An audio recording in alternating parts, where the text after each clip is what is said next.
சொல்லிட்டு முட்டி போட்டு ஜோம் பண்ணிப்பாரு. உண்மையா ஜோம் பண்ணுங்க, உண்மையா ஜோம் பண்ணுங்க. அது பாஸ்டிங் பிரேயர்ல கேட்டு பாருங்க. பாஸ்டிங்கோட இருந்து ஆண்டவர் சமூகத்துல காத்திருந்து கேட்டு பாருங்க. இன்னும் அதிகப்படுத்துறார் ஆண்டவர். இன்னும் அதிகமான காரியங்களை தேவன் கொடுக்கிறார். அப்ப நம்ம மனம் திரும்ப வேண்டியது நம்மளுடைய காரியம். அதான் நீங்க புரிந்து கொள்ள வேண்டும். இப்ப எதுக்கு நம்ம மனம் திரும்பணும்னா, நீ மனம் திரும்பினாத்தான் இதெல்லாம் கிடைக்கும். மனம் திரும்பாம ஏமாத்தினா நமக்கு ஒண்ணுமே கிடைக்காது. அதனால அவசரத்தை கூட அவசரத்தை வாசியா அதுல பாருங்க, கர்த்தருக்கு வழியை ஆயத்தம் பண்ணுங்க, அவருக்கு பாதைகளை செவிப்பட்டு கர்த்தருக்கு வழியை ஆயத்தம் பண்ணுங்க. தேவன் உங்களை வந்து ஆசீர்வாதத்துக்கு வழியை ஆயத்தம் பண்ணுங்க. புரியுதாப்ப? புரியுதா? புரியுதாப்ப? நீங்க தேவனுக்கு வழியை ஆயத்தம் பண்ணணும். புரியுதா? ஒரு மனுஷன் உங்க வீட்டுக்கு ஒரு 5 கோடி ரூபாய் பணத்தை கொண்டுட்டு வரோம்னா அட்ரஸ் தெரியாம வருவானா? நம்ம வழியை ஆயத்தம் பண்ணி கொடுக்க வேண்டும். ஆண்டவர் இந்த வழியில வருவார். ஆண்டவர் இந்த நேரத்தில் வருவார்.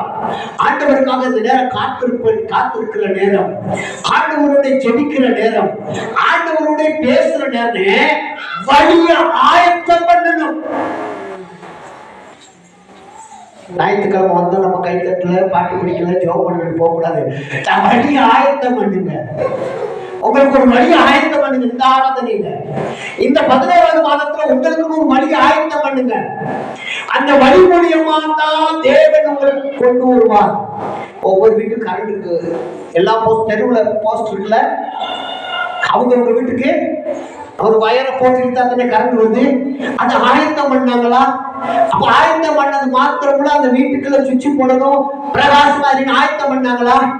டவுன்ஷிப் தண்ணி வருது இல்ல, அது நமக்குன்னு சொந்த குழாய் போட்டோம்ல, என்ன செய்யும்? ஆயத்தம் பண்ணணும்ல.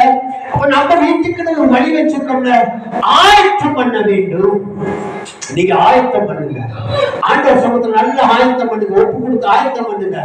ஆண்டவரே, ஒரு மனம் மாற்ற வரட்டும், எனக்குல ஒரு மனம் மாறுதல் வரட்டும். ஆண்டவரே, இன்னையிலிருந்து ஆண்டவரே ஒரு மன மாற்றத்தோடு நான் வாழ போகிறேன். இதுக்கு முன்னுக்கு இருந்ததால சாக்கடையெல்லாம் தூக்கி எறிகிறேன்னு சொல்லுங்க. இதுக்கு முன்பதாக எனக்கு இருந்த கெட்ட சிந்தனைகள், கெட்ட எண்ணங்கள் எல்லாத்தையும் தூக்கி எரிஞ்சிட்டு நான் ஓடுகிறேன் பரம அழைப்பு பந்தய பொருளுக்காக. பந்தய பொருளுக்கு லக்க நோக்கி ஓடுன்னு சொல்லுங்க. என்ன சொல்லுங்க? ஒரு லக்க நோக்கி ஓடுங்க. ஒரு லக்க நோக்கி ஓடாதபடி நீங்க என்ன செய்ய முடியாது, உங்களை காப்பாற்றிக் கொள்ள முடியவே முடியாது. இன்னைக்கு படுற கஷ்டம், இன்னைக்கு நீங்க ஒரு நாள் படுற கஷ்டம் சந்தோஷம். நாளைக்கு திருமணமாகி குடும்பமாகி பிள்ளைகளாகி கஷ்டப்படும் போது